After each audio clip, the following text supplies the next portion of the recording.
so in their case, rather than using the perfect match probes and mismatch probes, they use a bead, which they have an address sequence attached to, which then has the probe attached to it. So later on, when we put the biotin labeled cRNA onto the beads, it binds this 50 base pair probe. The Affymetrix probe is 25 base pairs, and this one is 50.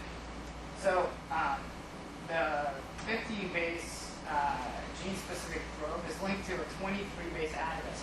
So this address will allow Illumina, the company, to identify where each bead is. And so to understand why they need to do that, go over how they build their array. So in their case, they use either optical fiber or a glass slide. So this is what the optical fiber construct looks like, or they just print it on a slide. So on the slides, what they do is they etch a little well into this into the glass, so that those beads from the previous slide can sit inside of the little hole.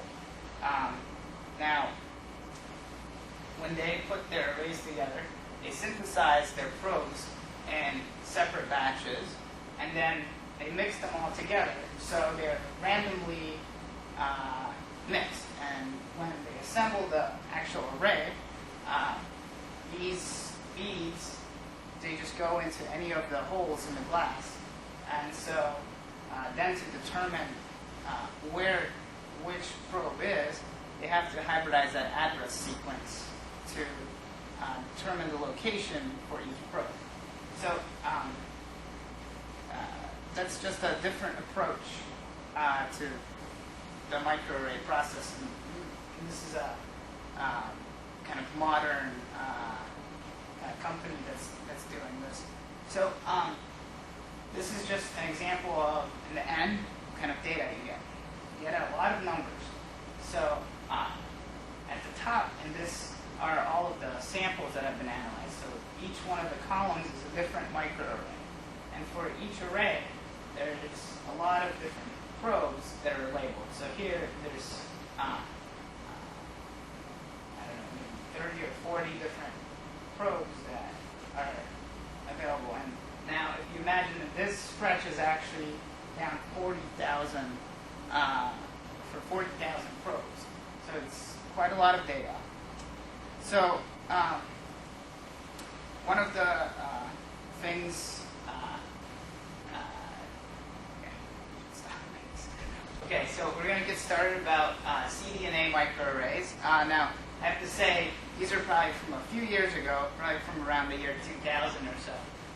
It's good to talk about them right now, so that we get to learn some of the basics of what microarrays are about, and then we can move on later to some of the more modern microarrays.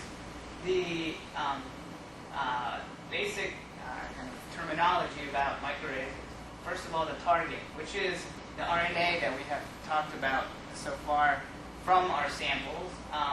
And so the target includes the dye which is attached to it to color the RNA. The probe is the cDNA representative of the gene on the slide. This is what the target is going to bind. So then, each spot on this array, that's where the probe is attached, represents a single gene. And so, on this array, these little spots will contain actually many copies of the cDNA where this target can bind to.